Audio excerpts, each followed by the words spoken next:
రాకాలోకంకి స్వాగతం. ఈ కంటెంట్ మీకు నచ్చినట్టయితే లైక్ చేయండి, మీ బంధుమిత్రులకు షేర్ చేయండి. ఇప్పటి వరకు సబ్స్క్రైబ్ చేసుకోకపోతే సబ్స్క్రైబ్ బటన్ని నొక్కండి. అదేవిధంగా బెల్ ఐకాన్ని కూడా తప్పనిసరిగా నొక్కండి. జై హింద్ మిత్రులారా. చడి చప్పుడు కాకుండా ఎలాంటి హడావుడి లేకుండా ఒక్కొక్క బీజేపీ పాలిత రాష్ట్రంలో ఉమ్మడి పౌరస్మృతి యూనిఫామ్ సివిల్ కోడ్ అమల్లోకి వచ్చేస్తుంది. యూనిఫామ్ సివిల్ కోడ్ నెమ్మదిగా ఆయా రాష్ట్రాల్లో అమల్లోకి వస్తుంది. అమలులోకి వచ్చిన తరువాత రాష్ట్ర ప్రభుత్వాలు దానిని ఇంప్లిమెంట్ చేస్తున్నప్పుడు వచ్చేటటువంటి సాధక బాధకాల్ని దృష్టిలో ఉంచుకుని తదనుగుణమైనటువంటి మార్పులు చేర్పులు చేయటం జరుగుతోంది. ఇప్పటి వరకు ఉత్తరాఖండ్లో యూనిఫామ్ సివిల్ కోడ్ అమల్లోకి వచ్చింది. 1 సంవత్సరం పూర్తయిపోయింది. అక్కడ ఎలాంటి సమస్యలు రాలేదు. ఉత్తరాఖండ్లో ఉన్నటువంటి ముస్లిములు మాకు యూనిఫామ్ సివిల్ కోడ్ వల్ల ఏదో అన్యాయం జరిగింది, ఇబ్బందులు వచ్చాయి, లేకపోతే మా మతాన్ని పాటించడంలో మాకు కష్టాలు వచ్చాయని చెప్పుకోవడానికి ఒక్క ఉదాహరణ కూడా వాళ్ళకి దొరకలేదు. కాబట్టి ఇప్పుడు అది 2వ సంవత్సరంలోకి వచ్చింది. గుజరాత్లో కూడాను క్యాబినెట్ దాన్ని ఆమోదించింది. అసెంబ్లీ కూడా దాన్ని ఆమోదించే ప్రక్రియ వేగవంతమవుతోంది. దీంతో గుజరాత్లో అసెంబ్లీలో గనక ఇది ఆమోదం పొందినట్లయితే ఇప్పటికీ 3 రాష్ట్రాల్లో యూనిఫామ్ సివిల్ కోడ్ ఉన్నట్టు. మొట్టమొదటిది గోవాలో యూనిఫామ్ సివిల్ కోడ్ దాదాపు 400 సంవత్సరాలుగా ఉంది. అక్కడ ముస్లింలకి, క్రైస్తవులకి, హిందువులకి ఒకే చట్టం. ఎవరికి అభ్యంతరం లేదు, ఎవరు ఇబ్బంది పడడం లేదు.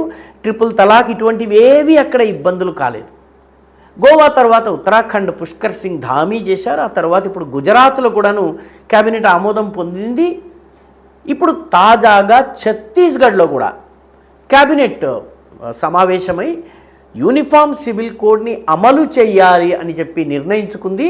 ఏప్రిల్ 15వ తారీఖున ఇందుకు గాను ఒక సమావేశం కూడా జరిగింది, కేబినెట్ సమావేశం. దీనిలో వాళ్ళు ముఖ్యమంత్రి విష్ణుదేవ్ సాయ్ ఆయన ఒక హై లెవెల్ కమిటీని ఏర్పాటు చేశారు.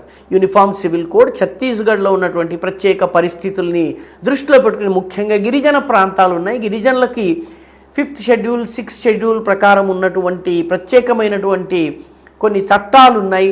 వాటిని కూడా దృష్టిలో ఉంచుకుని యూనిఫామ్ సివిల్ కోడ్ని ఎలా అమలు చేయాలి, గిరిజనుల జీవన విధానానికి ఎలాంటి నష్టం జరగకుండా ఏం చేయాలన్న విషయంలో చర్చించేందుకు ఒక హై లెవెల్ కమిటీని ఏర్పాటు చేస్తున్నారు. దానికి న్యాయమూర్తి రంజన్ ప్రకాష్ దేశాయ్ నాయకత్వం వహిస్తున్నారు. ఆయన ఆధ్వర్యంలో సమావేశం అవుతుంది. నిజానికి యూనిఫామ్ సివిల్ కోడ్ని ఈ దేశంలో అమలు చేయాలని చెప్పి రాజ్యాంగంలో ఉన్నటువంటి ఆర్టికల్ 44 44వ అధికరణంలో ద స్టేట్ షల్ ఎండీవర్, దేశము అంటే స్టేట్ అంటే ప్రభుత్వము యూనిఫామ్ సివిల్ కోడ్ని అమలు చేసేందుకు తప్పనిసరిగా ప్రయత్నించాలి అని చెప్పి నిర్దేశక సూత్రం ఉంది. ఈ నిర్దేశక సూత్రం ప్రకారం అసలు 70 సంవత్సరాల్లో యూనిఫామ్ సివిల్ కోడ్ రాకపోవడమే ఒక విషాదము. అందుకనే బీజేపీ జాతీయ స్థాయిలో దీన్ని ఒక పెద్ద ఇష్యూ చేసి మత ఘర్షణలు, మత కల్లోలాలు సృష్టించేటటువంటి ప్రయత్నం జరుగుతుంది. కాబట్టి నెమ్మదిగా ఒక్కో రాష్ట్రంలో దీన్ని అమలు చేయటం జరుగుతోంది.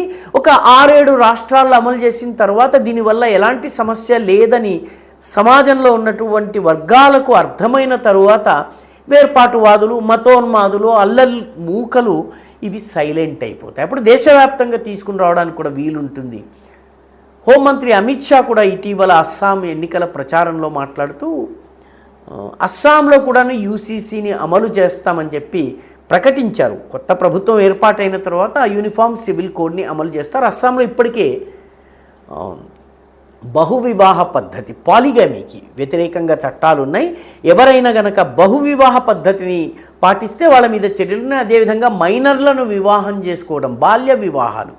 అస్సాంలో ఉన్నటువంటి ముస్లింలలో బాల్య వివాహాలు చాలా ఎక్కువ. ముఖ్యంగా బంగ్లాదేశ్ నుంచి వచ్చినటువంటి వాళ్ళని చూస్తే ఆశ్చర్యం కలుగుతుంది. పెద్ద భార్య వయసు 40 సంవత్సరాలు ఉంటుంది, అందరికన్నా చిన్న భార్య వయసు 12-13 ఏళ్ళు ఉంటుంది.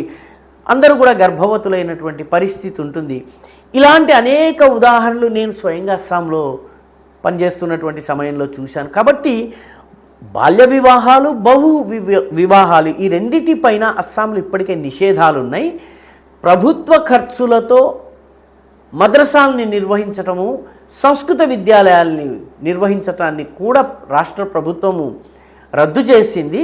ఎవరన్నా వ్యక్తిగతంగా సంస్కృత్ టోల్స్ అంటారు, అక్కడ సంస్కృత విద్యాలయాల్ని తోల్ అంటారు. అదేవిధంగా మద్రసాల్ని వ్యక్తిగతంగా నడిపించుకోవచ్చు తప్ప ప్రభుత్వం నుంచి పైసా అందబోదని చెప్పింది. ఇప్పుడు యూనిఫామ్ సివిల్ కోడ్ కూడా అమలైనట్లయితే 5వ రాష్ట్రం అవుతుంది అస్సాం. కాబట్టి ఛత్తీస్గఢ్, గుజరాత్, అదేవిధంగా ఉత్తరాఖండ్, ఈ రాష్ట్రాలన్నింటిలో కూడాను, గోవా ఇప్పటికే ఉంది, అన్నిట్లలో కూడా యూనిఫామ్ సివిల్ కోడ్ అమలులోకి రాబోతోంది. మరికొన్ని రాష్ట్రాల్లో కూడా ఇది ఇలా జరిగేటటువంటి అవకాశం ఉంది. ఈ వీడియో మీకు నచ్చినట్టయితే లైక్ చేయండి, షేర్ చేయండి, ఈ ఛానల్కు సబ్స్క్రైబ్ చేయండి. మీ అభిప్రాయాన్ని కమెంట్ల రూపంలో తప్పనిసరిగా పంపించండి.